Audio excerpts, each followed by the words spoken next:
The war had been raging for 700 years. It began the night the Crimson Veil fell, when the ancient pact between the living and the undead collapsed like rotted silk, and the vampire covens rose from their subterranean courts with a hunger that had festered through centuries of restraint. The humans called it the Sundering. The vampires called it the Awakening. History would remember it as the War of Eternal Night, though by the time Caden Ashford stood on that ruined battlefield at twilight, he wondered if history would remember anything at all. The kingdom of Thornhaven had been the first to fall. Then Silvermere. Then the coastal cities of Breakwater and Saltwind, consumed in a tide of fangs and shadow. The vampires didn't just kill, they converted, building armies from the corpses of the conquered, turning humanity's greatest warriors into weapons against their own kind. It was a war of attrition that mankind was losing, and everyone knew it. The question wasn't if humanity would fall, but when and how many would die screaming before the final darkness came. Caden had stopped counting his battles after the 73rd. He'd stopped counting his scars after the 100th. At 28 years old, he looked 40, lean and weathered, his face a roadmap of violence written in scar tissue and hollow shadows beneath storm-gray eyes. His armor, once the proud steel of the Thornhaven Royal Guard, was now a patchwork of scavenged plates held together with leather straps and desperation. Blood had stained it so many times that the metal had taken on a permanent rust-brown patina, like the armor itself had learned to bleed. He'd lost his family in the first year, his honor in the second, his faith in the third. By the 7th year he'd lost even his fear of death, which made him either the most dangerous kind of soldier or the most foolish. Perhaps both. He no longer fought for victory, that dream had died with the Oracle of Lightspire, whose prophecies had promised salvation but delivered only ash. He fought now because stopping meant thinking, and thinking meant remembering, and remembering meant feeling the weight of all the empty places where people used to be. The Battle of Greymoor Keep had been another slaughter. 300 human soldiers against a vampire war host led by Lord Malach's the Dreadborn, an ancient creature who'd walked the earth since the Age of Kings. The keep had fallen in 4 hours. Caden had survived by doing what he always did, fighting with the desperate efficiency of a man who'd forgotten how to die, killing until his sword arm went numb and his vision tunneled to a pinpoint of pure survival instinct. When the horns finally sounded retreat, he'd been the last one out, backing through the shattered gates with his blade still singing its song of steel on bone. Now he wandered through the aftermath, alone. The battlefield was a canvas painted in death. Bodies lay in twisted sculptures of final agony, human and vampire both, though the vampire corpses were already crumbling to ash, their unnatural existence unable to maintain form once separated from their animating will. The castle loomed behind him, Greymoor Keep, its walls shattered like broken teeth against the darkening sky. Fires still burned in its towers, sending pillars of black smoke into the gathering dusk. The air tasted of copper and smoke and the peculiar chemical sweetness that vampire blood left behind when it touched the air, like roses dipped in acid. Caden's armor clinked softly as he walked, each step a labor. 3 broken ribs on his left side. A deep gash across his right thigh that he'd bound with a strip of torn cloak. His sword, the faithful blade that had been his only companion through 7 years of hell, dragged in the dirt behind him, too heavy to lift any more. He should find his regiment. He should report to Commander Thorne, assuming the old bastard had survived. He should do a lot of things. Instead, he walked deeper into the ruins, drawn by nothing more than inertia and the strange magnetic pull of desolation seeking its own company. That's when he saw her. She stood in the center of what had once been the keep's grand courtyard, now a crater of shattered stone and scorched earth. At first, Caden thought she was a statue, some monument to victory that the vampires had erected in mockery.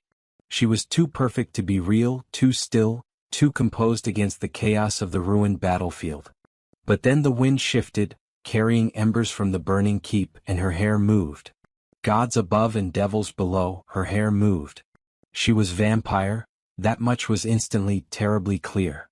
Her skin held that peculiar luminescence that the undead possessed, pale as moonlight on snow, smooth as alabaster except for the faint tracery of silver veins visible at her temples and throat where the cursed blood ran slowest.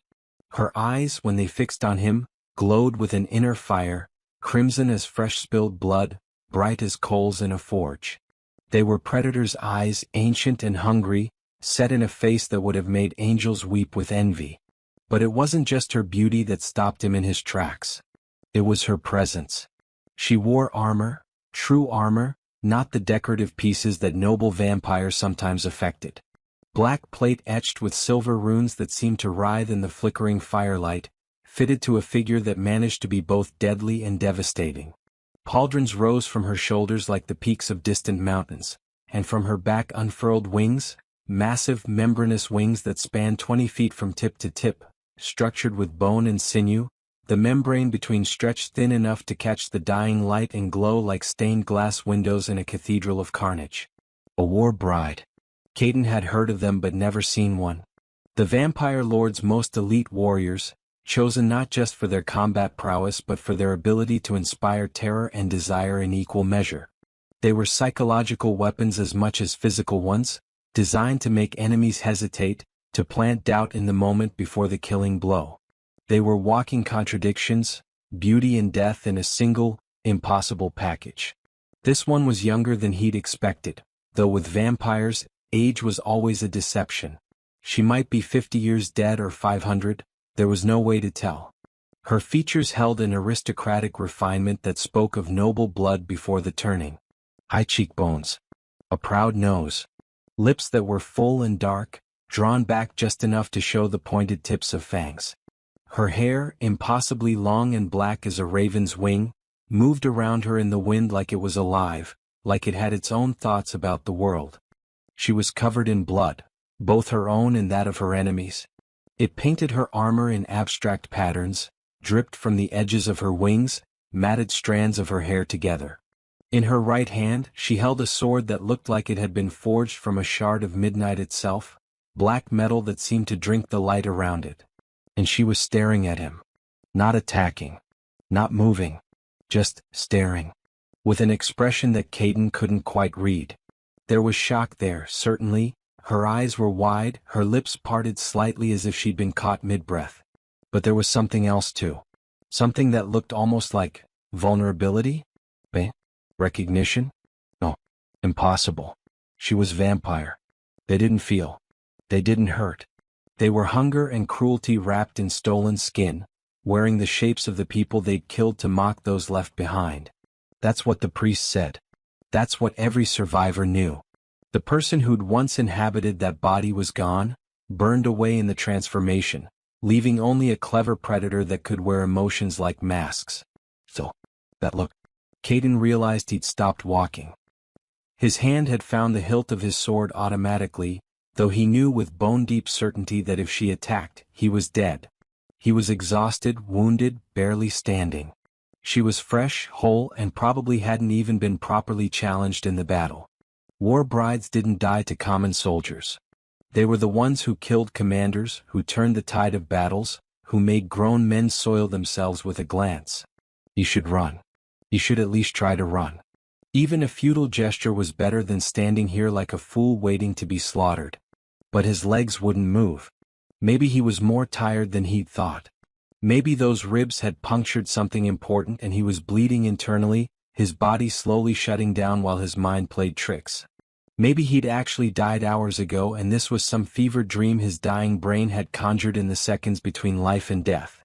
Or maybe he'd just finally reached the point where he genuinely didn't care anymore. The vampire war bride tilted her head, studying him like he was a puzzle she was trying to solve. The movement was predatory, that distinctive, too fluid motion that vampires had, as if their bodies remembered being human but couldn't quite replicate the mechanical limitations. Her wings rustled, sending a cascade of dust and ash swirling around her. She took a step forward. Caden's survival instincts finally kicked in enough to make him raise his sword, though the blade wavered in his grip. His arms felt like they were made of lead. The vampire stopped, her glowing eyes tracking the movement, then flicking back to his face. She was perhaps 30 feet away now.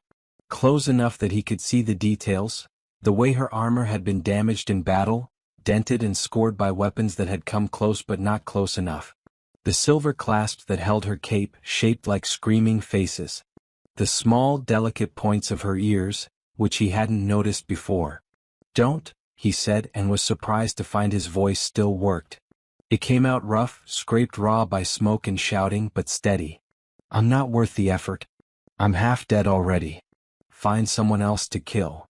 The vampire's eyes widened further, if that was possible. Her lips parted more, and he saw the full length of her fangs, elegant, curved, designed by nature or dark magic to pierce and drain with maximum efficiency. But she didn't hiss. Didn't snarl. Didn't do any of the things vampires did before they attacked. Instead she spoke. "You can see me?" Her voice was like music played on broken instruments, beautiful and terrible in equal measure, with an accent he couldn't quite place. Old Empire, maybe, from before the Sundering. "Truly see me?" Caden blinked. Of all the things he'd expected, conversation wasn't one of them. "You're standing right in front of me. Kind of hard to miss." "No," she shook her head sharply, and something in the gesture was almost frustrated. "Human. The others, they look through me. Or they see only the monster. The weapon. But you," she took another step closer, and this time Caden's exhausted body couldn't manage the energy to raise his sword higher. It dipped, the point scraping the ground. "Your eyes. There's no fear in them. No hate. You look at me like I'm—" She trailed off, searching for words. The wind picked up, carrying more embers from the burning keep. They swirled around her like fireflies, catching in her hair, glinting off her armor. The setting sun broke through the storm clouds for just a moment, bathing the entire ruined courtyard in blood-red light, and Caden saw her clearly for the first time. Really saw her. Not just the armor and the wings and the weapons. Not just the vampire and the war bride and the instrument of destruction. He saw the way she held herself, rigid, controlled, like someone carrying a weight that could never be put down. He saw the tightness around her eyes, the microscopic tension in her jaw. He saw the way her free hand clenched and unclenched at her side in a rhythm that spoke of anxiety, of stress, of emotions that vampires supposedly didn't have. He saw someone who was tired. Just like him. The realization should have been impossible. Vampires didn't get tired. They didn't feel. They were eternal, unchanging, locked in the moment of their death and transformation. But this one looked like she carried the weight of centuries, and like those centuries had been heavier than mountains. "Like you're real," she finished finally, her voice barely above a whisper. "You look at me like I'm real." Caden didn't know what to say to that. Didn't know what she wanted him to say. His mind, dulled by exhaustion and pain, struggled to process the strangeness of this moment. Here they were, enemies by birth and circumstance, standing in the wreckage of another pointless battle in an endless, grinding war, having a conversation instead of trying to kill each other. It was absurd. It was dangerous. It was probably going to get him killed. And yet, "You are real," he heard himself say. "Whatever else you are, that's real enough." The vampire war bride made a sound that might have been a laugh or might have been a sob. It was hard to tell. She closed her eyes for a moment, and when she opened them again, some of that predatory intensity had softened. Not much. She was still clearly dangerous, still clearly capable of ripping him apart, but enough that he could see past it to something else underneath. Loneliness. God, she looked lonely. "I am Seraphine," she said, with the formal precision of someone introducing themselves at a court function instead of on a battlefield. Seraphine Bloodthorn, war bride of the 7th House, sworn to Lord Malich's the Dreadborn, slayer of the Silver Legion, victor of. She stopped herself, a flicker of something like disgust crossing her face. Titles. Always titles. As if they matter. As if they make us more than what we are. "Caden," he replied, too tired to match her formality. "Just Caden. Used to have titles too. Lost them somewhere between here and hell." Seraphine's lips curved slightly, not quite a smile but close. "An honest man. Rare. I'd forgotten they existed." She looked around at the battlefield, at the bodies and the fire and the gathering darkness. "This was the 47th battle I've fought in Lord Malich's name. Do you know how many humans I've killed, Caden, who lost his titles? Does it matter? Perhaps not. I stopped counting after the first 1,000. They all blur together after a while, the faces, the screams, the way they break. She turned back to him, and there was something terrible in her eyes now, something beyond predation. Do you know what the worst part is? I remember every single one. Every face. Every name when they gave it. Vampires don't forget. Can't forget. Our minds are like vaults, storing everything forever, perfect and unchanging. I carry 1,000 deaths inside me and I can't let them go. Caden found himself leaning on his sword, using it like a cane to stay upright. The conversation was surreal, but no more surreal than anything else about this damned war. Why are you telling me this? Because you looked at me like I was real, Seraphine said simply. And I haven't felt real in a very long time. The sun was almost gone now, just a sliver of red on the horizon. Soon it would be full dark, and the vampire reinforcements would come to claim the battlefield, to sort through the dead and turn the useful ones. Caden knew he should go. Should run. Should do literally anything other than stand here talking to a creature that could end him with a thought. But he was so tired. And she looked tired too. And there was something about this moment, this strange, impossible moment, that felt important in a way he couldn't articulate. So instead of running, instead of fighting, instead of doing any of the sensible things, Caden Ashford did the stupidest thing he'd done in 7 years of war. He lowered his sword completely. Let it fall from his numb fingers to clatter against the stone. Stood before the vampire war bride completely defenseless, with his arms at his sides and his head unbowed, and looked her in those burning crimson eyes. "You look beautiful," he said. For a long moment nothing happened. The world seemed to hold its breath. Even the wind died, leaving them suspended in perfect, crystalline silence. Seraphine stood frozen, her eyes locked on his, her expression cycling through a dozen emotions too fast to name. Shock, disbelief, confusion, something that might have been joy, something that might have been terror. Then she moved. It was faster than human sight could follow. One moment she was 30 feet away, the next she was directly in front of him, close enough that he could feel the unnatural cold that radiated from her body, could smell the strange perfume that vampires carried, like roses and stone and distant thunder. Her hand shot out and gripped his throat, not choking but holding, her pale fingers easily spanning his neck. He could feel the impossible strength in that grip, the barely restrained power that could crush his windpipe like paper. But she didn't squeeze. Didn't crush. Just held him there, her face inches from his, those burning eyes searching his with an intensity that was almost painful. "What did you say?" Her voice was trembling. Actually trembling.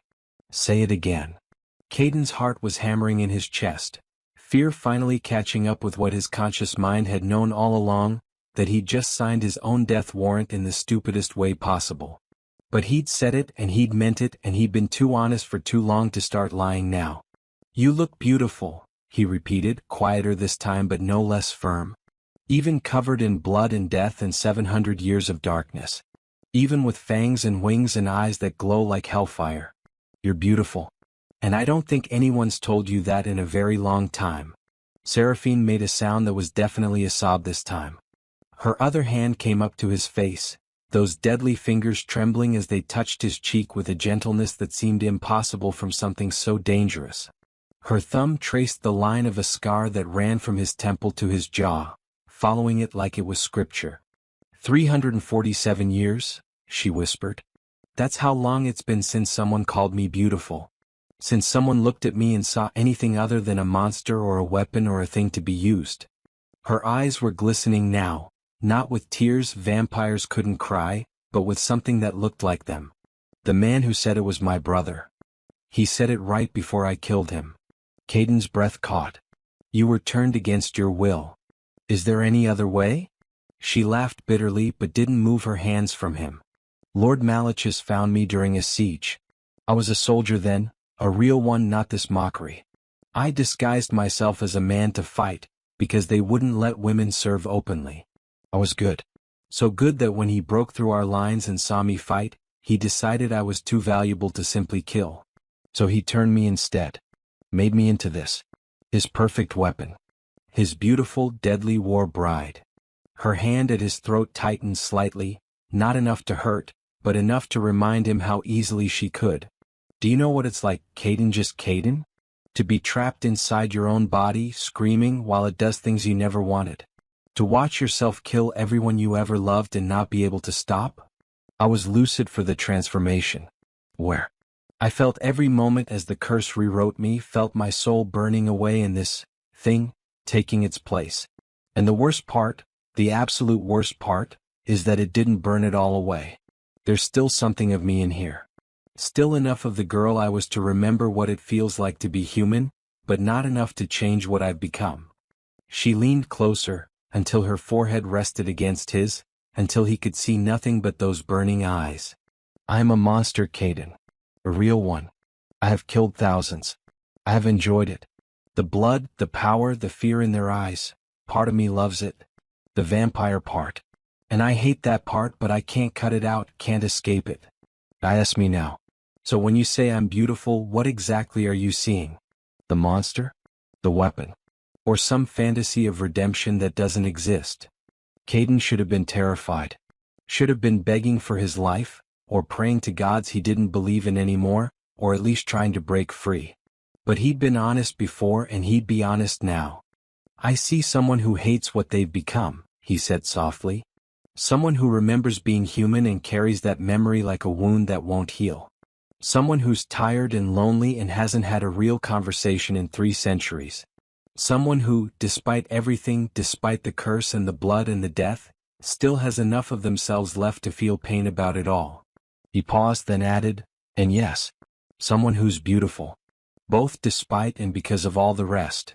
Seraphine pulled back sharply, releasing him, her wings flaring wide as she stumbled backward like he'd struck her. Her expression was wild now, terrified in a way that was deeply, fundamentally wrong for something so powerful. She looked like she wanted to run. Or kill him. Or both. You're lying, she said, but it came out as a question, not a statement. You're trying to manipulate me too. I'm too tired to lie, Caden interrupted. He stayed where he was, didn't chase her, didn't press the advantage that might not even be an advantage. And I don't have anything to gain from it. You could kill me in half a second and we both know it. There's no manipulation here. Just, he gestured vaguely at the space between them. Whatever this is. This is insanity, Seraphine said. This is, you're human. I'm vampire. We're enemies. This conversation shouldn't be happening. I should kill you. I should have killed you the moment I saw you.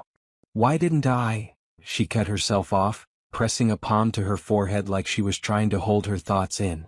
What did you do to me? Nothing. I just told you the truth. The truth. She repeated it like the words were foreign. The truth is supposed to hurt. That's what Lord Malachis always says. Truth is a weapon. Truth is pain. But this, she looked at him and for the first time, there was something like hope in her eyes, fragile and terrified. Why doesn't this hurt? Caden opened his mouth to answer, but the words died in his throat as a new sound cut through the air, the deep, resonant tolling of a bell. Not a church bell. Something older. Darker. The sound seemed to vibrate in his bones, making his teeth ache and his vision swim. Seraphine's head snapped around, her entire body going rigid.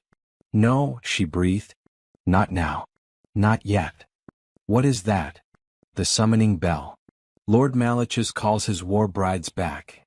She turned to him, and the hope that had been in her eyes was dying, replaced by desperation. I have to go. If I don't answer the summoning, he'll know. He'll punish? She stopped, shaking her head. It doesn't matter. You need to leave. Now. Run as far and as fast as you can and don't look back. What about you?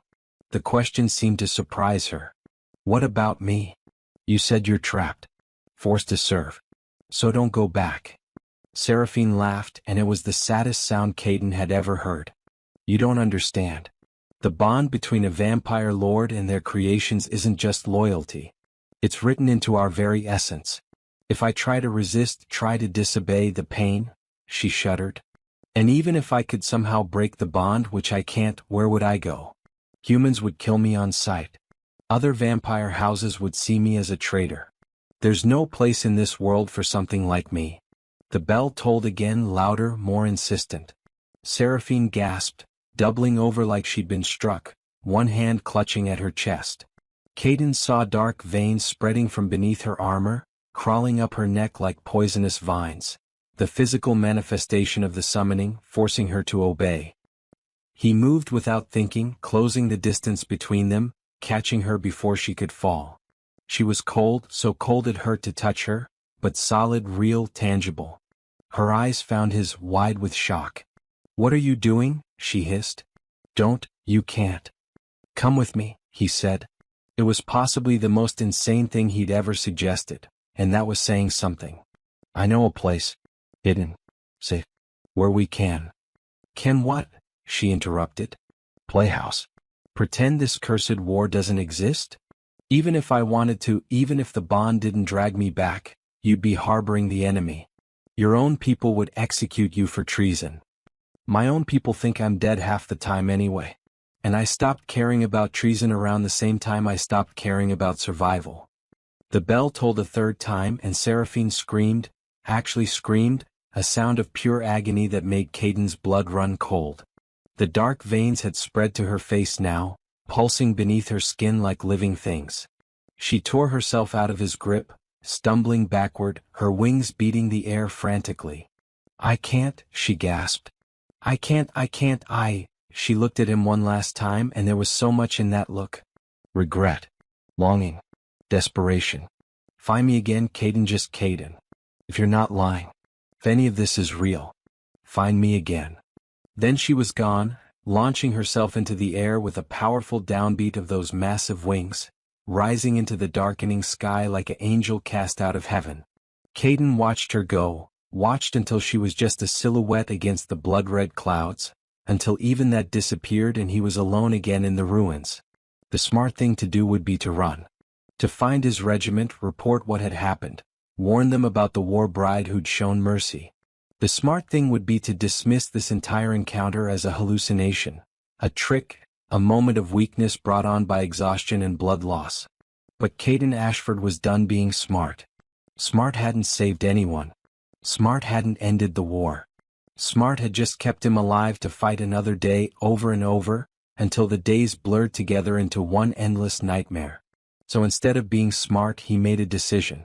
A stupid, impossible, probably suicidal decision. He was going to find her again. And maybe, just maybe, he was going to save her. Or she was going to save him.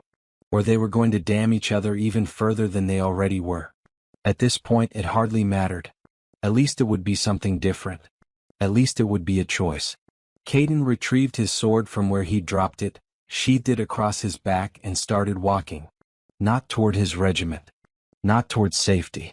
But toward the vampire-held territories to the north, where Lord Malich's the Dreadborn kept his court, where the war brides roost in twisted spires of black stone. The moon was rising now, full and bright, painting the battlefield in silver. In the distance, he could hear the sounds of the vampire forces returning to claim their victory. He should hide. Should evade. But he just kept walking, one foot in front of the other, driven by something he couldn't quite name. Hope maybe. Or madness. At this point they felt like the same thing. 2 months. That's how long it took Caden to infiltrate the vampire territories.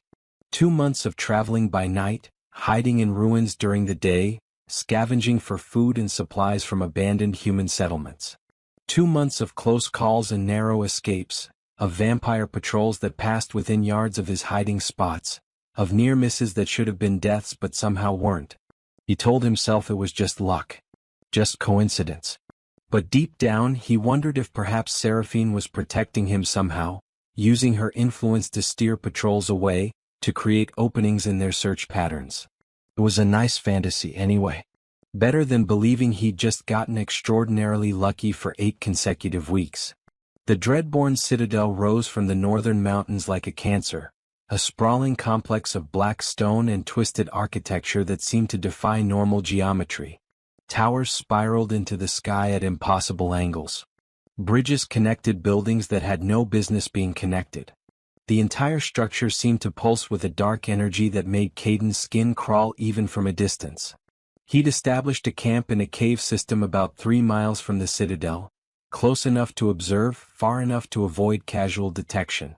He'd spent weeks watching the vampire forces come and go, learning their patterns, identifying individuals. And he'd seen her. Multiple times.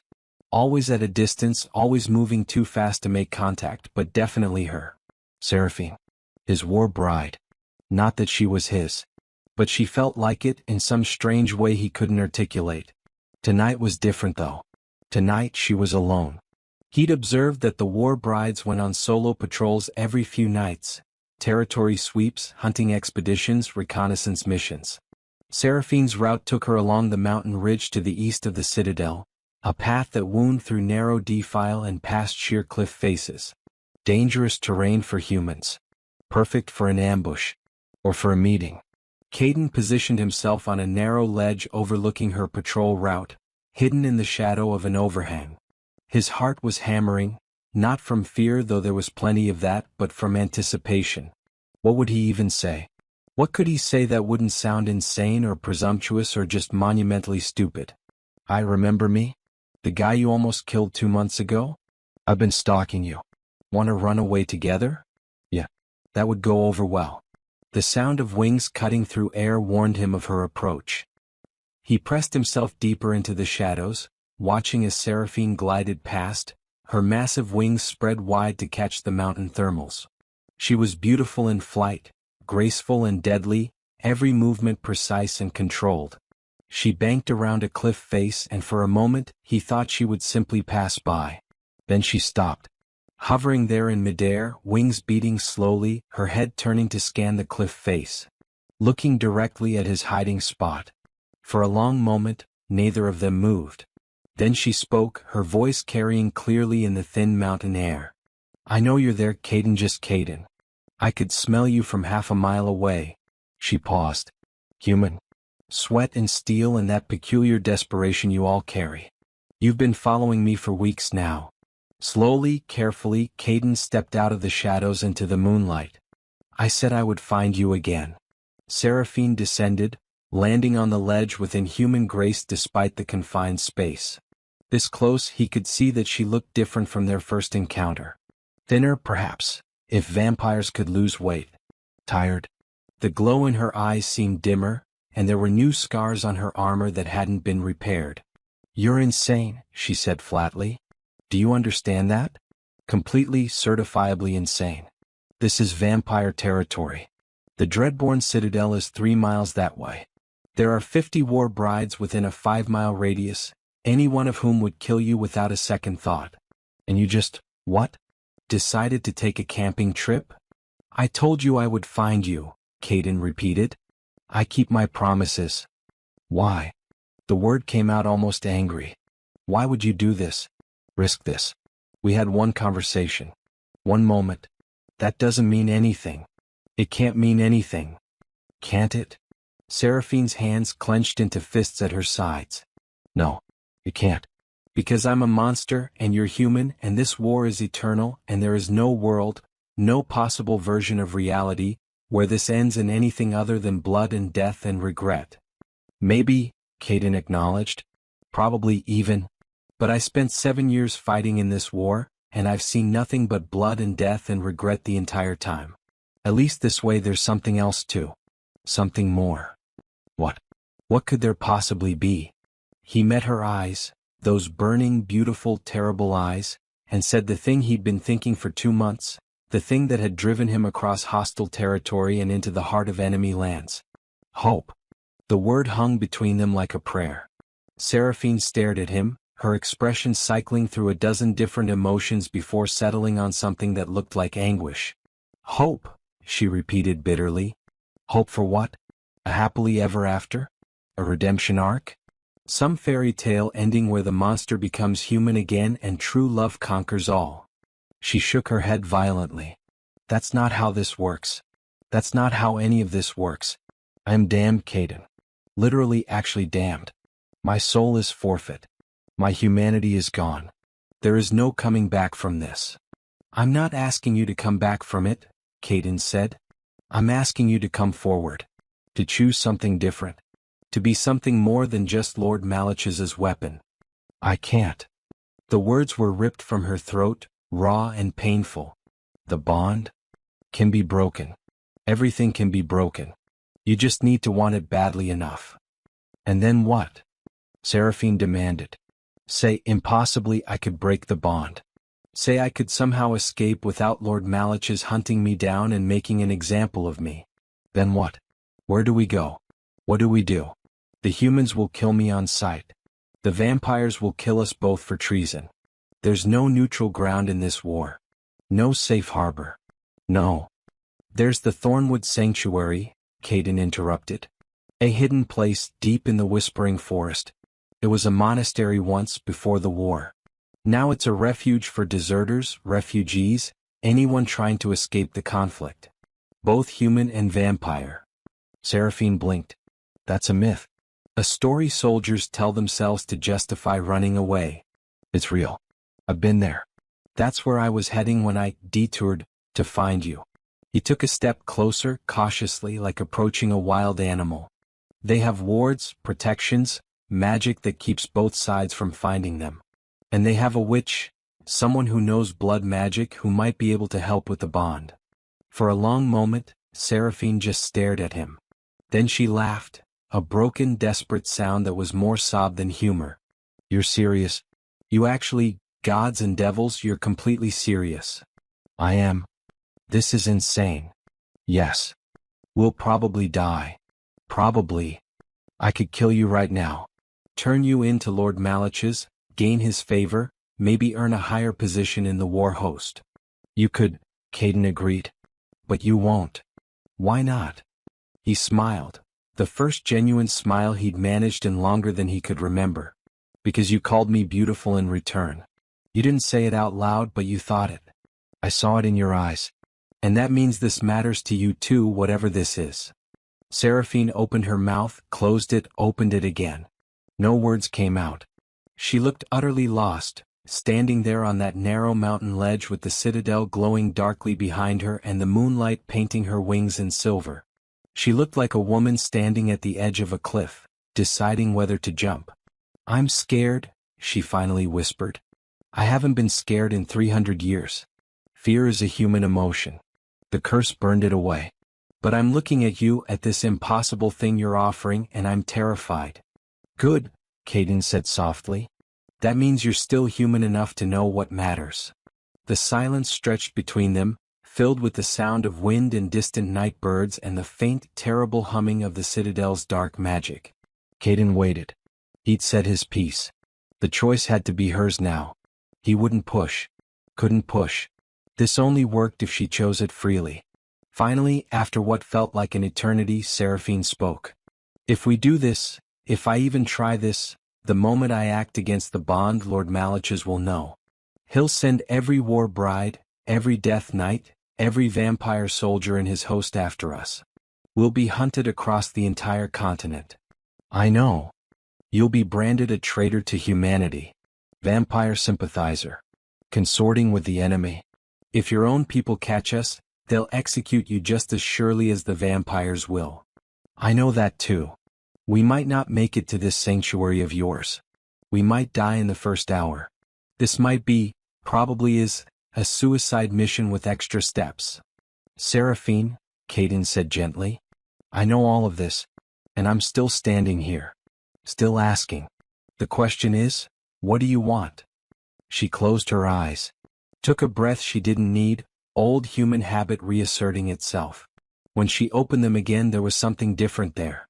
Something that looked like determination. Like decision.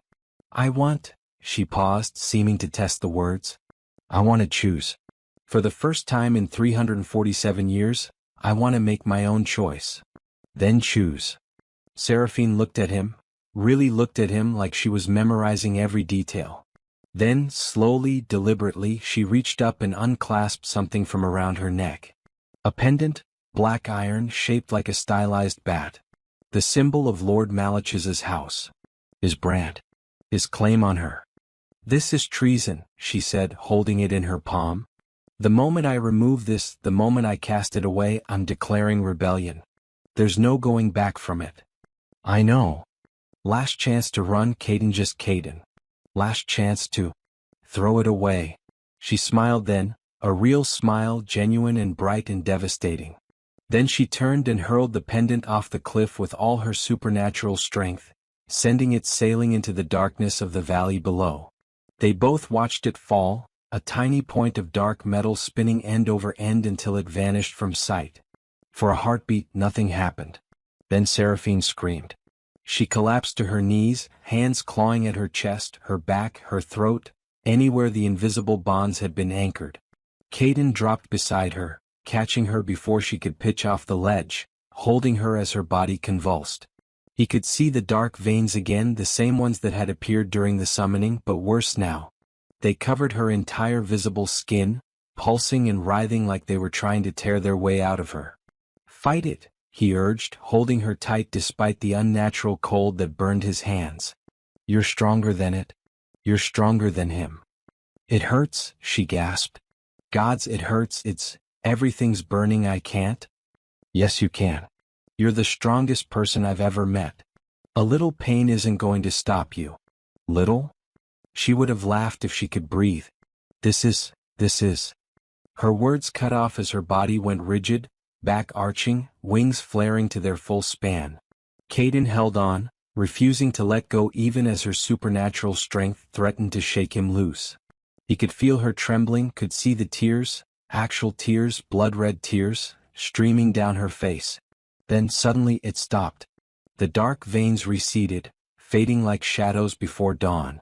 Seraphine went limp in his arms, breathing hard, even though she didn't need to breathe, her eyes wide and shocked. She raised one shaking hand, staring at it like it was a foreign object. She started. "I can't feel him. The bond. It's gone." "It's actually," she looked up at Caden, those crimson eyes wide with wonder and terror. "I'm free. Gods and devils and everything between, I'm actually free."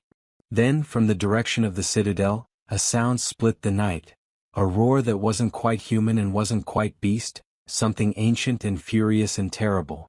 It echoed off the mountains, shaking the very stone beneath them.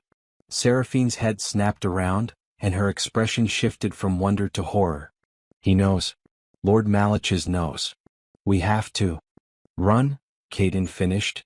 "Yes, that was the plan." Seraphine struggled to her feet, leaning heavily on him. Strange to see something so powerful needing support, but breaking the bond had clearly cost her. She looked toward the citadel, where lights were beginning to flash and swarm, vampire forces mobilizing for pursuit. "Can you fly?" Caden asked. "Not well. Not yet. The bond, breaking it took something from me. My strength, my speed." She shook her head. "It doesn't matter. I can run. Can you?" He grinned despite everything. "I've been running for 7 years. I'm pretty good at it by now." "Then we run together." They ran. Down the mountain, through narrow defile and across treacherous scree slopes, moving as fast as Caden's human legs could manage while Seraphine, weakened but still supernatural, supported him when the terrain got too difficult. Behind them, the sounds of pursuit grew, howls and wing beats and the terrible rhythmic thudding of something massive giving chase. "They're sending the Death Knights," Seraphine gasped as they paused behind a boulder to catch their breath. "The heavy assault units. Slow but relentless." And, she tilted her head, listening to something Caden couldn't hear. "War brides. At least 10 of them. They're spreading out, trying to flank us. How long until they catch us? At our current pace? An hour. Maybe less." She looked at him, and there was a fierceness in her eyes that hadn't been there before. "I won't let them take you. Whatever happens, whatever comes. We face it together," Caden finished. "That's how this works now." They kept running, pushing deeper into the mountains, following paths that only Caden knew. His 2 months of reconnaissance paying off now as he navigated through hidden valleys and forgotten passes. Behind them, the pursuit continued, relentless and getting closer. As dawn approached, dangerous for vampires but also for humans exhausted to the point of collapse, they finally reached a choke point, a narrow canyon with steep walls on both sides and only one way through. Caden led them into it, knowing even as he did that it could easily become a trap. But sometimes traps went both ways. Halfway through the canyon he stopped. "Here. This is where we make our stand. Seraphine looked around, assessing the terrain with a soldier's eye. Defensible. Narrow enough that they can't swarm us. But we can't hold this forever. Don't need to. Just need to hold until full daylight. The war brides will have to retreat then. The death knights won't. One problem at a time.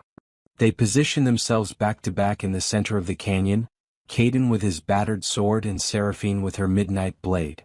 The sun was just beginning to touch the eastern sky, painting it in shades of pink and gold. Beautiful. Probably the last sunrise Caden would ever see. He found he was okay with that. Thank you, Seraphine said suddenly, softly. For what? For seeing me. For calling me beautiful. For giving me back my choice. She paused. For this. Whatever this is. Whatever we're about to become, together or in death, thank you. Caden reached back with his free hand, found hers, squeezed it once. You're welcome. The first war bride appeared at the canyon entrance, silhouetted against the growing dawn. Then another. Then 3 more. They were spectacular and terrible, angels of death in ornate armor, wings spread wide, eyes glowing with predatory hunger. Behind them, he could see the massive armored forms of the Death Knights, moving with inexorable purpose. Seraphine Bloodthorn, the lead war bride, called out, her voice echoing off the canyon walls. Lord Malach's offers mercy. Return now, submit to rebonding, and your death will be quick. The human can even be spared if you... No, Seraphine said, and her voice was steady, calm, certain. I made my choice. Tell Lord Malach's I'm done being his weapon. Tell him, she paused, then added with a slight smile, tell him I finally remembered how to be beautiful. The lead war bride's expression twisted with rage. Then you die together. All forces, attack. They came like a tide of shadow and fangs, and Caden and Seraphine met them together. The battle was brutal, desperate, and far more even than it had any right to be. Seraphine, even weakened by breaking the bond, was still a war bride. Centuries of combat experience and supernatural power channeled into pure, precise violence. And Caden, driven by something beyond exhaustion or pain, fought with the kind of desperate ferocity that only comes from finally having something worth dying for. They moved together like they'd trained together for years, each covering the other's blind spots, their fighting styles meshing in unexpected harmony. When Caden's human reflexes weren't fast enough, Seraphine was there, her midnight blade deflecting blows that would have killed him. When Seraphine's weakened state left her vulnerable, Caden's sword found the gaps, driving attackers back long enough for her to recover. The narrow canyon worked in their favor. The war brides couldn't properly utilize their aerial advantage, couldn't surround them or bring their numbers to bear effectively. And as the sun rose higher, they began to falter, their skin smoking when the light touched it, forcing them to fight from the shadows. But the Death Knights didn't falter. Didn't slow. They just kept coming, implacable and unstoppable, and Caden could feel his strength failing, his wounds accumulating, his mortal body reaching its absolute limit. He was going to die here. They both were. But gods, what a way to go. Then, just as he was certain the next blow would be the last, a new sound cut through the chaos. A sharp, piercing whistle that seemed to split the air itself. The Death Knights froze. The war brides pulled back, their heads turning toward the canyon entrance. A figure stood there, small and robed, holding a staff that pulsed with silver light. An old woman, or at least something wearing an old woman's shape, her face hidden beneath a deep hood. Enough, the figure said, and despite being barely above a whisper, the word carried like thunder. This battle is over. Who are you? The lead war bride demanded. This is vampire business. The human laws of sanctuary do not. I am Grandmother Yaga, the figure interrupted. And you are in my forest now. The thornwood borders extend to this canyon, and I claim these two under the law of refuge. Challenge this if you wish, but know that I have lived longer than your Lord Malach's, and I have forgotten more about blood magic than he will ever know. The war brides exchanged glances, uncertain. The Death Knight stood motionless, awaiting orders. For a long moment, the entire canyon held its breath. Then, from somewhere in the distance, a voice, Lord Malachus himself, speaking through some dark magic, echoed across the mountains, "Let them go. For now. The hunt is more interesting when the prey has hope." It was a clear threat, a promise of future violence. But it was also permission to leave. The war brides withdrew, melting back into the shadows. The death knights turned and marched away with mechanical precision. Within minutes, the canyon was empty except for Caden, Seraphine, and the robed figure. Grandmother Yaga lowered her hood, revealing a face that was both ancient and ageless, lined with wrinkles that seemed to shift and change like water. Her eyes were silver, actually silver like polished metal, and they gleamed with an intelligence that was distinctly inhuman. "Well," she said, her voice now warm and almost amused, "when they told me a human was coming to beg sanctuary for a vampire war bride, I confess I thought it was a jest. But here you are. Both of you. Looking like death warmed over and somehow still standing." She tilted her head. "There's a story here, isn't there?" Caden and Seraphine exchanged glances. Then simultaneously they started laughing, exhausted, slightly hysterical laughter that had nowhere else to go. "You have no idea," Caden managed. "Oh, I have some idea," Grandmother Yaga said. She gestured with her staff, and a shimmering doorway appeared in the air beside her, showing a green forest path that definitely hadn't been there a moment ago. "Come. Let's get you to the sanctuary. You can tell me all about it over tea and healing potions. And young vampire," she fixed Seraphine with those silver eyes, "we'll need to do something about that bond damage. Breaking a blood bond without proper preparation is like trying to remove your own heart with a rusty spoon. Effective but messy. Can you fix it?" Seraphine asked, hope and fear mixing in her voice. "Fix it? No. The damage is permanent. You'll never be as strong as you were, never fully heal from this." Grandmother Yaga smiled. "But I can stabilize it. Make it so you're not slowly dying from the inside out. And perhaps, with time, teach you how to be strong in different ways. Ways that don't require a master's leash." She stepped through the shimmering doorway, and after a moment's hesitation, Caden and Seraphine followed. The Thornwood Sanctuary was everything Caden had promised and nothing like Seraphine had imagined. It was a place out of time, an ancient monastery complex built around a grove of trees so old they remembered when the world was young. The trees themselves were the wards, their roots forming a network of natural magic that confused scrying spells and deflected hostile intent. And it was populated by the strangest collection of refugees Seraphine had ever seen. Deserters from both sides of the war, human soldiers who couldn't stomach the killing anymore, vampires who'd somehow retained enough humanity to question their orders. A few werewolves who'd gotten caught in the middle. Even a pair of angels who'd apparently fallen from grace for interfering in mortal affairs once too often. They lived together uneasily, these natural enemies, bound by a common desire to just stop fighting. It wasn't peace. There were tensions, conflicts, old hatreds that simmered just below the surface. But it was a ceasefire. A refuge.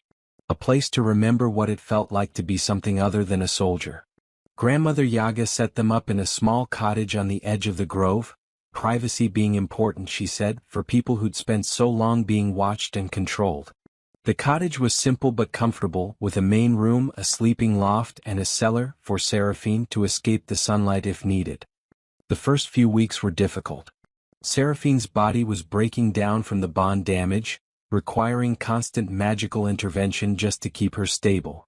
She was weak, feverish, which shouldn't have been possible for a vampire, and in near constant pain. Caden stayed with her through all of it, holding her hand during the worst episodes, talking to her when she needed distraction, simply being present when words failed. Grandmother Yaga visited daily, working her strange magic, teaching Seraphine exercises to rebuild her strength through will rather than stolen power. It was slow, painful work, relearning how to exist without the bond's artificial enhancement. Some days, Seraphine despaired of ever being more than a broken shadow of what she'd been. But other days she felt more real than she had in centuries. She and Caden talked. Gods, how they talked. Hours upon hours of conversation, sharing stories from before the war, from during it, from the spaces between. Caden told her about his family. His sister who'd loved to paint, his father who'd been a blacksmith, his mother who'd sung old songs while she cooked. All of them gone now, casualties of the sundering. Seraphine told him about her own past, the girl she'd been before the turning, the soldier who'd fought against overwhelming odds because it was right, the sister and daughter and friend who'd had dreams of peace. She told him about the transformation, the horror of it, the way she'd felt her humanity slipping away like water through cupped hands. They learned each other's scars, physical and otherwise. Learned to anticipate reactions, to understand triggers, to navigate the trauma that both carried like second skins. They learned to trust, slowly and carefully, building something fragile and precious in the spaces between their damaged hearts. And somewhere in those weeks of recovery and conversation and careful trust building, something shifted. The desperate connection they'd forged on that battlefield, the impossible bond born from a single moment of seeing and being seen, it grew, deepened, became something more than survival or mutual desperation. It became love. They didn't speak of it at first. Didn't dare name it as if naming would make it too real, too vulnerable. But it was there in the way Caden's hand would find hers without thinking. In the way Seraphine's eyes would soften when she looked at him. In the way they'd begun moving around each other with unconscious synchronization, their rhythms aligning like instruments in an orchestra. Grandmother Yaga noticed, of course. The old witch noticed everything. "You know this won't be easy," she said one day, finding Caden in the garden while Seraphine slept. "Human and vampire, you're fundamentally incompatible in ways that matter. She'll outlive you by centuries if you both survive. She'll need blood to sustain herself, and while we have donors here, the instinct to hunt never fully goes away. And the war won't stop just because you've found each other. If anything, it makes you both more vulnerable." "I know," Caden said. "But I also know that for the first time in 7 years, I wake up wanting to be awake. I wake up with a reason to see another day. That's worth any price." Grandmother Yaga smiled. "Good.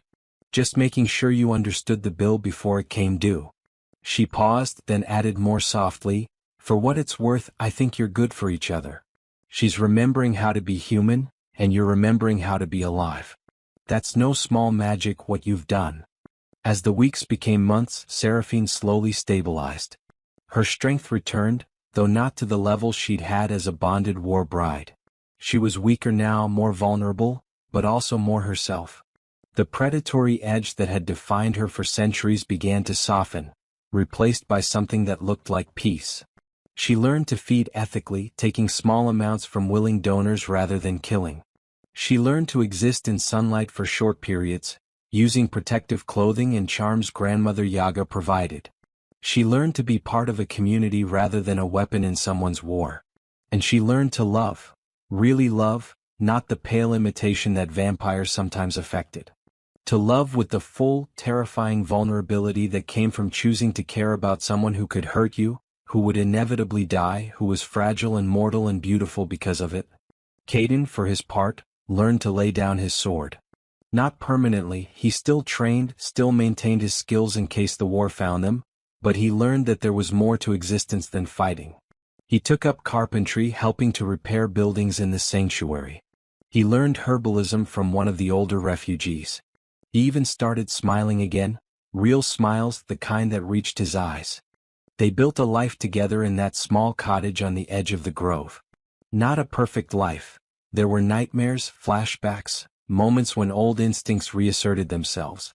But a real life, full of mundane joys and small difficulties and the kind of everyday intimacy that both had thought lost to them forever. 6 months after their arrival, on a clear spring evening, they stood together on a hill overlooking the sanctuary, watching the sunset paint the sky in brilliant colors. Seraphine's wings were furled against her back, and Caden's hand was in hers, and for a moment, the war seemed very far away. "I never thanked you properly," Seraphine said quietly. "For that night. For calling me beautiful when I was covered in blood and death. For seeing me." "You thanked me by choosing to be seen," Caden replied. "By choosing this. That's all the thanks I needed." Still. She turned to face him, and in the golden light of the setting sun, her crimson eyes looked almost warm. "Thank you, Caden, just Caden. For giving me back my life. Thank you, Seraphine Bloodthorn, for giving me a reason to live. They kissed then, their first real kiss, tender and careful and full of promise. And if her lips were cold and his were warm, if her fangs were a constant reminder of danger and his heartbeat was a countdown to inevitable loss, well, they'd survived worse. They'd face whatever came next the same way they'd faced everything else. Together. The peace lasted a year and a half. Then the war found them. It started with disappearances, refugees vanishing from the sanctuary's edges, taken in the night. Then scouts reported vampire activity nearby, more organized than usual. Then finally the ultimatum arrived, delivered by a vampire messenger who barely made it through the wards before collapsing from silver poisoning. Lord Malach's wanted his war bride back. And he wanted the human who'd stolen her. He would give them 1 week to surrender themselves. If they didn't, he would bring his entire war host against the sanctuary, breaking the ancient protections and slaughtering everyone inside. The Sanctuary Council met to debate the ultimatum. Some argued for compliance, give up 2 people to save hundreds. Others argued for defiance, surrender to threats once and you'd be surrendering forever. The meeting went in circles for hours, getting nowhere. Finally, Caden stood up. "We'll go," he said simply. "Caden, no," Seraphine started. "Not to surrender," he continued, "but to end this. Lord Malach's wants me? Fine. He can have me. But on my terms, in a place of my choosing." He looked around the council table. "We challenge him. Formal duel. By the old laws of vampire honor, he has to accept. The old laws haven't been invoked in centuries," Grandmother Yaga said. "And even if he accepts, he'll just kill you both. Maybe. Probably. But he'll kill everyone here if we do nothing." Caden's jaw set in determination. "And I'm tired of running. Tired of hiding. We ran once to survive. Now we fight to protect what we've built." Seraphine stood beside him, her hand finding his. "Together," she said firmly. "We face this together." The council debated further, but in the end there was no better option. The challenge was issued. Lord Malach's accepted. He could hardly do otherwise without losing face among his followers. The terms were set.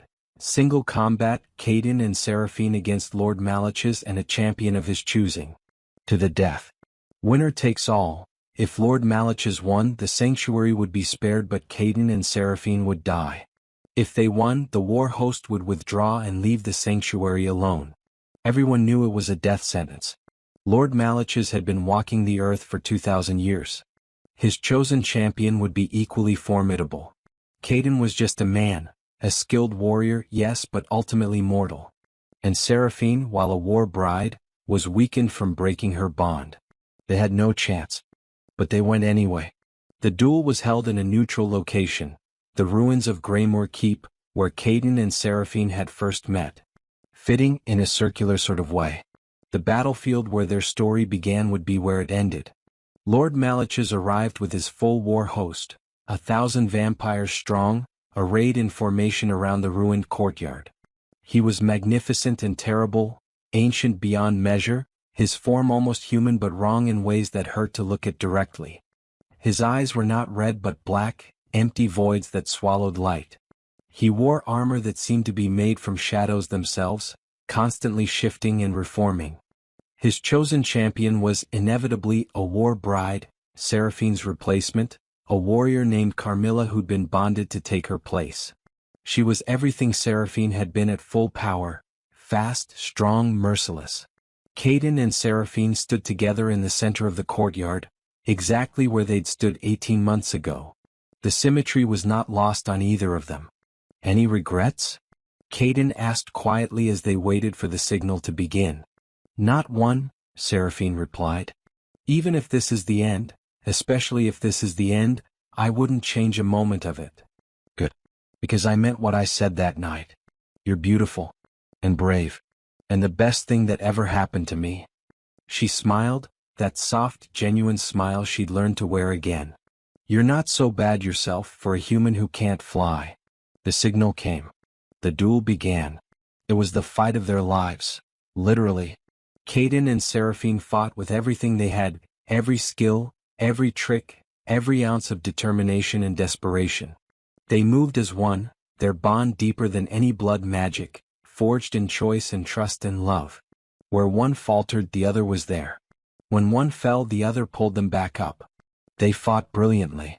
Fought impossibly. Against all odds, against all logic, they held their own. But it wasn't enough.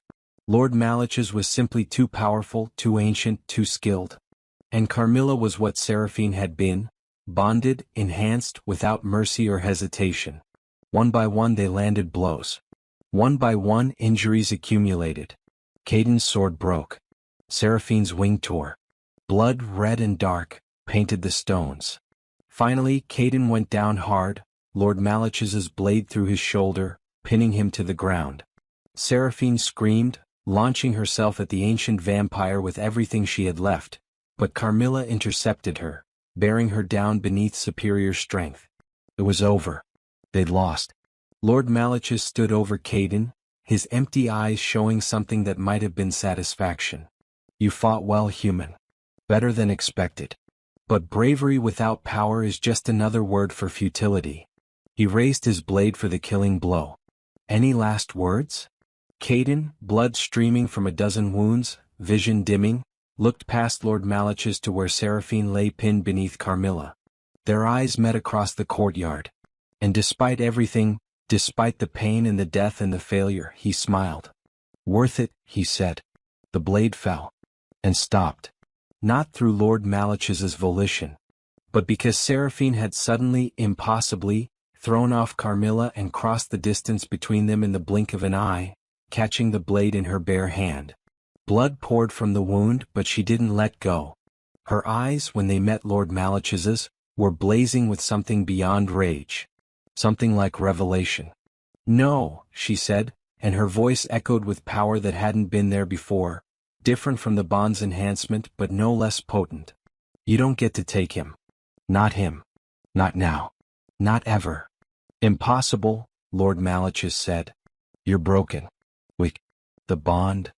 The bond was a crutch, Seraphine interrupted. A chain. A limit. I spent 300 years drawing power from you, never realizing I was strong enough on my own. But now, she smiled, fierce and terrible and beautiful. Now I know what real strength is. Not the power you steal, but the power you choose. The power that comes from having something worth fighting for. And then she changed. Not physically, she was still vampire, still winged and fanged and otherworldly. But something shifted in her presence, in her essence. The air around her began to glow with soft golden light, not the harsh radiance of holy magic, but something gentler. Something that looked like dawn breaking over a dark horizon. This is impossible, Lord Malich's repeated, but there was uncertainty in his voice now. Vampires can't, you can't. I'm not just vampire anymore, Seraphine said. She pulled the blade from her hand, letting it clatter to the stones, and her wound began to close, not with vampire regeneration but with that same golden light. I'm not just human either. I'm something new. Something you can't understand because you've never known what it means to choose, to love, to sacrifice for anything beyond your own power. She placed herself between Caden and Lord Malich's, and when she spread her wings, they glowed with that same gentle radiance. The watching vampire forces stirred uneasily. Leave, Seraphine said, her voice carrying absolute authority. Take your war host and go. The sanctuary is under my protection now. And if you ever threaten it, threaten him, threaten any of the people who found refuge there, I will come for you. Not as your slave. Not as your weapon. But as your reckoning. For a long moment, Lord Malich's stared at her, his void black eyes trying to comprehend what he was seeing. Then, slowly he began to laugh, a sound like grinding stones, like breaking glass, like everything terrible in the world given voice. This isn't over, little war bride. You've made yourself into something interesting, but interesting things die just as easily as boring ones. I'll return. And when I do, I'll be waiting, Seraphine said. And I won't be alone. Lord Malich's gestured sharply and his forces began to withdraw, not in defeat but in tactical retreat. This battle was lost, but the war continued. Before he left, he looked at Caden, still pinned to the ground and bleeding, and smiled. She'll watch you die, human. Maybe not today, maybe not tomorrow. But eventually. Vampires are eternal. Humans are not. Your love story has a timer, and when it runs out, she'll be alone again. Forever. Think about that gift you've given her. Then he was gone, his war host dissolving into shadows and retreating into the night. The moment they were gone, Seraphine collapsed beside Caden, the golden light fading as quickly as it had appeared. She pulled the blade from his shoulder with shaking hands, already reaching for the medical supplies at her belt. "Stay with me," she urged, her voice breaking. "Please, Caden, stay with me. You can't, after everything, you can't." "Still here," Caden managed, though his voice was weak. "Still, worth it." Grandmother Yaga was there suddenly, appearing from nowhere with other healers from the sanctuary. They worked with practiced efficiency, stabilizing Caden's wounds, preparing to transport him. Seraphine stayed close, holding his hand, that golden light flickering around her fingers like she was trying to pour her own life force into him. "That was quite a display," Grandmother Yaga said as she worked. "Vampire transcendence. I've heard of it but never seen it. When a vampire breaks their bonds so completely, loves so deeply, that they remember how to access their original soul. Very rare. Very powerful. Very exhausting apparently," she added, noting Seraphine's trembling. "Will he live?" Seraphine asked, not caring about anything else. "If we get him back to the sanctuary quickly, yes. The wounds are serious but not fatal. Unlike you, he's still delightfully mortal and thus easier to heal." She paused. "Though Lord Malich's wasn't wrong. Eventually mortality will take him. That's the price of loving a human when you're eternal." "Then I'll cherish every moment I have," Seraphine said fiercely. "Every day, every hour, every heartbeat. And when he's gone," her voice caught. "When he's gone, I'll remember. I'll carry him with me. Forever. Because that's what love means." They transported Caden back to the sanctuary, where he spent the next 2 weeks recovering. Seraphine never left his side, that golden light appearing sporadically as she unconsciously channeled healing energy into him. Grandmother Yaga said it was helping, that her presence was literally keeping him alive through the worst of it. When Caden finally woke fully, clear-eyed and coherent, the first thing he saw was Seraphine sitting beside his bed, her hand in his, looking exhausted but relieved. "Hey," he said, his voice rough. "Did we win?" She laughed, actually laughed, tears streaming down her face. "You idiot. You beautiful, brave, stupid idiot. You nearly died. But did we win? We survived. The sanctuary is safe. Lord Malich has retreated. So, yes. We won." She squeezed his hand gently. "And apparently I'm some kind of transcendent vampire now, which Grandmother Yaga says is very impressive and also very confusing for everyone. I always knew you were special. Caden. I mean it. From that first night, I knew. You were always more than what they made you. You just needed permission to remember." Seraphine leaned down, resting her forehead against his. "He was right, you know. Lord Malich's. About the timer. About me watching you die while I continue on. I'll have to live with that. With losing you.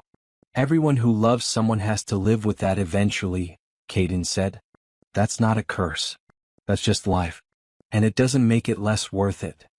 He reached up with his free hand, cupping her face. "However long we have, 10 years, 50 years, whatever time we get, it'll be enough. Because it'll be real. And it'll be ours." She kissed him then, soft and sweet and gentle, and he could feel her tears, those impossible tears that vampires shouldn't be able to cry, on his face. "I love you," she whispered. "I know I'm supposed to be incapable of it, that the curse burned that away, but I love you anyway. Despite logic. Despite nature. Despite everything." "I love you too," Caden replied. "My beautiful war bride. My transcendent vampire. My impossible miracle." Caden Ashford died on a spring morning, surrounded by the people he loved, in the cottage he'd built with his own hands.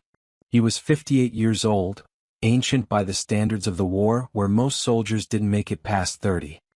He'd lived 3 decades of peace, of quiet mornings and gentle evenings, of garden work and carpentry and the simple joy of existing without violence. His body had finally given out, worn down by old wounds and hard years, but his mind had remained clear until the end.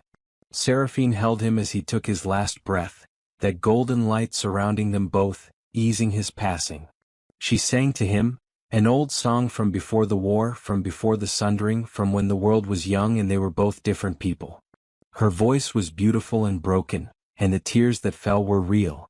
When it was over, when the last bit of warmth had faded from his body, she stayed there, holding him, unable to quite believe that he was gone. That the heartbeat she'd learned to time her own existence to had finally stopped. The funeral was held in the grove, attended by the entire sanctuary. They buried him beneath one of the ancient trees in soil that would remember him, with a marker carved with the words, Caden Ashford, soldier, builder, beloved. He chose love.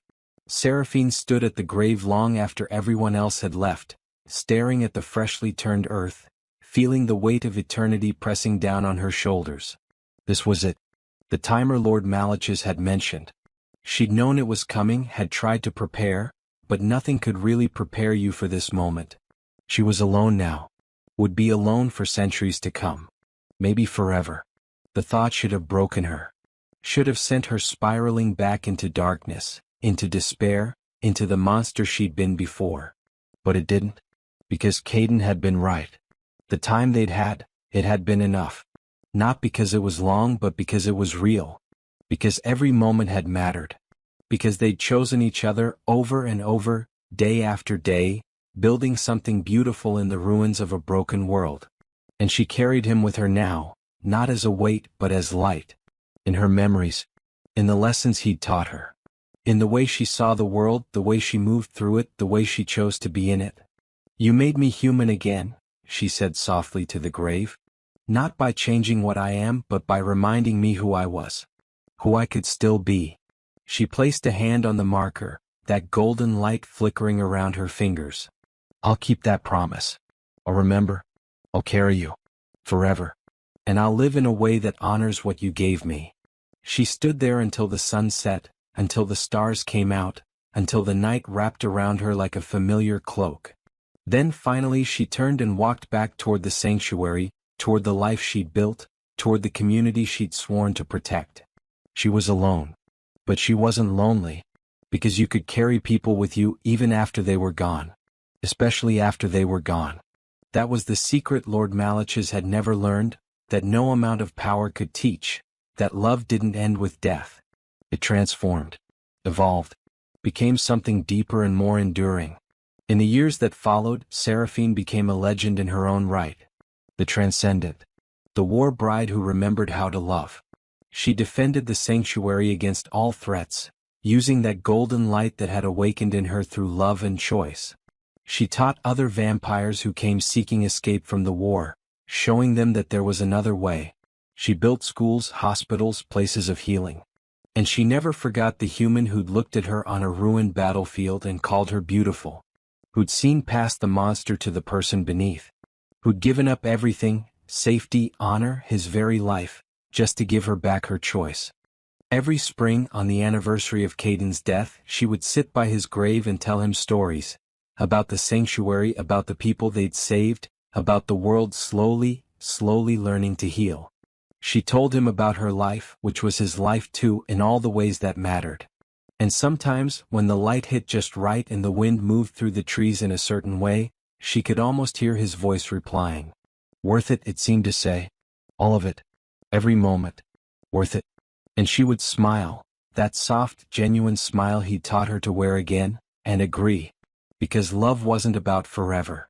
It wasn't about immortality or eternity or transcending death. Love was about choosing again and again to see someone, to value them, to fight for them. Love was about looking at a monster and calling them beautiful. Love was about being seen and choosing to see in return. And that was worth everything.